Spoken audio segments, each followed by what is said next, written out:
दोस्तों, जरा कल्पना कीजिए, अगर किसी लड़की की शादी के दिन ही ऐसा सच सामने आ जाए जो पूरे परिवार को हिला दे। अगर दुल्हन मंडप में बैठने के बजाय अपनी ही जिंदगी खत्म करने का फैसला कर ले और उसी वक्त कोई ऐसा इंसान आ जाए जो सब कुछ बदल दे, तो क्या होगा? आज की कहानी सिर्फ प्यार की नहीं है। ये कहानी है डर, मजबूरी, बगावत और उस फैसले की जिसने कई जिंदगियों की दिशा बदल दी।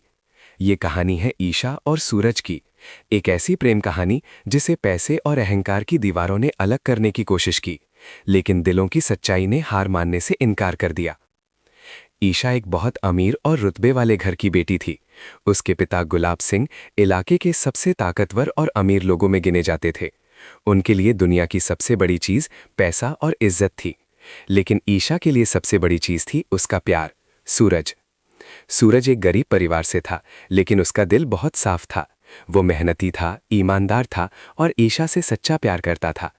लेकिन यही बात गुलाब सिंह को बिल्कुल पसंद नहीं थी। उन्हें लगता था कि एक गरीब लड़का उनकी बेटी के लायक नहीं हो सकता। इसी वजह से उन्होंने ईशा और सूरज के रिश्ते को हमेशा के लिए खत्म करने की ठान ली थी। धीरे धीरे हालात इतने खराब हो गए कि गुलाब सिंह ने ईशा को साफ शब्दों में धमकी दे दी। अगर उसने सूरज से मिलना बंद नहीं किया तो सूरज की जान चली जाएगी। ये सुनकर ईशा का दिल टूट गया, लेकिन उसने अपने प्यार को बचाने के लिए एक बहुत बड़ा फैसला लिया।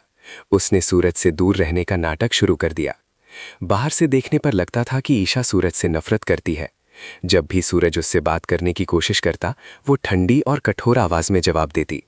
कई बार तो वो उसे सबके सामने अपमानित भी कर देती। लेकिन दोस्तों, असलियत बिल्कुल अलग थी। ईशा हर बार दिल पर पत्थर रखकर ये सब करती थी ताकि सूरज सुरक्षित रहे। उधर सूरज को धीरे धीरे ये लगने लगा कि शायद ईशा सच में उससे नफरत करने लगी है।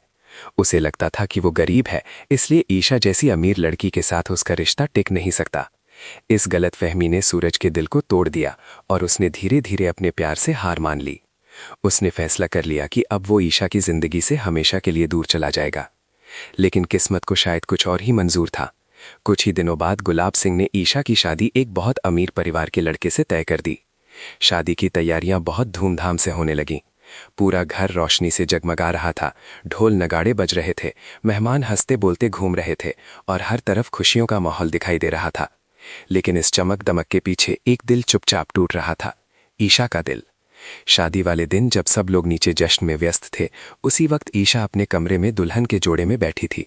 उसके हाथों में मेहंदी थी, माथे पर सिंदूर का टीका सजाया गया था, लेकिन उसकी आंखों से आंसू रुकने का नाम नहीं ले रहे थे। उसके सामने एक ऐसा फैसला खड़ा था जो उसकी पूरी जिंदगी बदल सकता था। ईशा को लग रहा था कि अगर वो सूरज के बिना जी नहीं सकती तो किसी और की पत्नी बनकर भी नहीं जी पाएगी।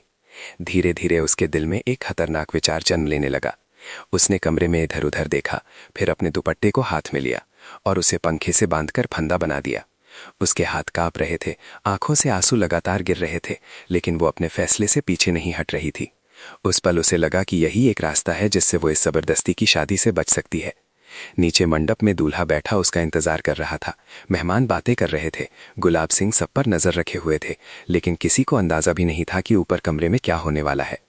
ईशा ने कांपते कदमों से स्टूल पर चढ़कर फंदे को अपने गले तक पहुंचा लिया। बस एक पल, सिर्फ एक कदम और सब कुछ खत्म हो जाता। लेकिन दोस्तों, ठीक उसी समय कहानी में एक ऐसा मोड़ आता है जिसे किसी ने नहीं सोचा था। उसी वक्त सूरज, जो अपने दिल की मजबूरी से एक आखिरी बार ईशा को देखने आया था, चुपके से घर के पीछे पहुंच जाता है। वो धीरे धीरे ईशा के कमरे की खिड़की के पास आता है और अंदर झांकता है, और जो दृश्य वो देखता है उसे देखकर उसके पैरों तले जमीन खिसक जाती है। उसके सामने ईशा अपनी जिंदगी सूरज की आंखों के सामने जो दृश्य था, उसने उसकी सांसें रोक दी। कमरे के अंदर दुल्हन के जोड़े में खड़ी ईशा अपने गले में फंदा डालने ही वाली थी। एक पल के लिए सूरज बिल्कुल सुन्न हो गया, लेकिन अगले ही सेकंड उसके अंदर जैसे तूफान आ गया।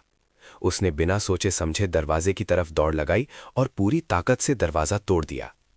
दरवाजा जोर से खुला और सूरज सीधे अंदर घुस गया। इससे पहले कि ईशा कुछ समझ पाती, सूरज ने दौड़कर उसके गले से फंदा खींचकर अलग कर दिया। ईशा का संतुलन बिगड़ गया और वो रोते रोते नीचे बैठ गई। कमरे में कुछ पल के लिए गहरी खामोशी छा गई। सिर्फ ईशा की सिसकियों की आवाज सुनाई दे रही थी। सूरज का दिल तेजी से धड़क रहा था। वो समझ ही नहीं पा रहा था कि अभी जो हुआ वो सच था या कोई डरावना सपना। कुछ देर बाद उसने कांपती आवाज में कहा, ईशा जी, आप तो मुझसे नफरत करती थी, फिर आप अपनी जान क्यों देने जा रही थी? ये सुनते ही ईशा की आंखों से आंसू और तेजी से बहने लगे। उसने सिर उठाकर सूरज की तरफ देखा और अचानक फूट फूट कर रोने लगी। कई सालों से दबा हुआ दर्द जैसे एक ही पल में बाहर निकल आया।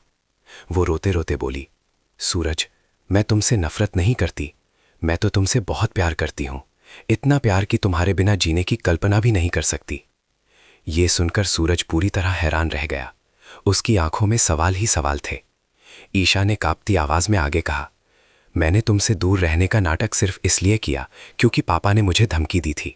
उन्होंने कहा था कि अगर मैं तुमसे मिलना नहीं छोड़ूंगी तो वो तुम्हें मार देंगे। मैं तुम्हें खोना नहीं चाहती थी, इसलिए मुझे तुम्हारे सामने नफरत का नाटक करना पड़ा। ये सुनते ही सूरज के दिल में जैसे बिजली सी दौड़ गई। उसे एक ही पल में समझ आ गया कि इतने दिनों से जो नफरत वो महसूस कर रहा था वो असल में ईशा की मजबूरी थी। उसका दिल टूट भी रहा था और साथ ही उसके अंदर एक नई हिम्मत भी पैदा हो रही थी। उसने ईशा का हाथ पकड़ा और कहा, अगर तुम्हारा प्यार सच्चा है तो आज किसी से डरने की जरूरत नहीं है, मैं सबके सामने सच बोलूंगा। ये कहकर सूरज तेजी से कमरे से बाहर निकल गया। ईशा भी उसके पीछे पीछे चलती। नीचे मंडप में उस समय सब लोग ईशा का इंतजार कर रहे थे। दूल्हा सच धज कर बैठा था, मेहमान बातें कर रहे थे और गुलाब सिंह पूरे गर्व के साथ सब कुछ देख रहे थे। तभी अचानक सीढ़ियों से उतरते हुए सूरज दिखाई दिया। उसे देखते ही वहां मौजूद लोग हैरान रह गए। सबके मन में एक ही सवाल था, ये लड़का यहाँ क्या कर रहा है? गुलाब सिंह की आंखों में तुरंत गुस्सा भर गया। वो आगे बढ़कर सूरज को घूरने लगे। तभी सीढ़ियों से दुल्हन के जोड़े में ईशा भी नीचे आ गई। पूरे हॉल में अचानक सन्नाटा छा गया। सभी की नजरें अब ईशा पर थीं। कुछ पल तक वो चुप खड़ी रही, फिर उसने गहरी सांस ली और सबके सामने जोर से कहा, मैं ये शादी नहीं कर सकती। उसकी आवाज पूरे हॉल में गूंज गई। मेहमान एक दूसरे का चेहरा देखने लगे। दूल्हा हैरान रह गया और गुलाब सिंह का चेहरा गुस्से से लाल हो गया। ईशा ने आगे कहा, मैं सूरज से प्यार करती हूं और मैं किसी और से शादी नहीं करूंगी। ये सुनते ही पूरे मंडप में जैसे तूफान आ गया। हर तरफ फुसफुसाहट शुरू हो गई। गुलाब सिंह गुस्से से कांपते हुए ईशा के पास पहुंचे और बोले, तुम अपना वादा भूल गई हो, तुम्हें इसकी सजा मिलेगी और मैं इस लड़के को जिंदा नहीं छोड़ूंगा। लेकिन इस बार ईशा डरने वाली नहीं थी। उसने अपने पिता की आंखों में आंखें डालकर कहा, मैंने आज समझ लिया है कि सूरज के बिना मैं जिंदा नहीं रह सकती। अगर आप हमें अलग करना चाहते हैं तो पहले मुझे मारना होगा। ईशा की बात सुनकर सब लोग स्तब्ध रह गए। तभी सूरज आगे बढ़ा और उसने सबके सामने ईशा का हाथ पकड़ लिया। उसकी आवाज में अब डर नहीं बल्कि हिम्मत थी। उसने कहा, आज के बाद कोई हमें अलग नहीं कर सकता। ये कहकर सूरज ईशा का हाथ थामकर मंडप से बाहर चल पड़ा। मेहमान हैरानी से देखते रह गए। दूल्हा गुस्से में खड़ा रह गया और गुलाब सिंह की आंखों में बदले की आग जलने लगी। उस दिन सूरज ने ईशा की शादी तो रोक दी, लेकिन असली लड़ाई अभी शुरू हुई थी, क्योंकि गुलाब सिंह इतनी आसानी से हार मानने वालों में से नहीं थे। उनके दिमाग में अब एक खतरनाक योजना जन्म ले चुकी थी। और दोस्तों, आगे इस कहानी में ऐसे ट्विस्ट आने वाले हैं जो प्यार और नफरत की सबसे बड़ी टक्कर बनकर सामने आएंगे। क्या सूरज और ईशा सच में एक हो पाएंगे या गुलाब सिंह का गुस्सा उनकी जिंदगी को बर्बाद कर देगा? ये जानने के लिए कहानी का अगला हिस्सा और भी ज्यादा खतरनाक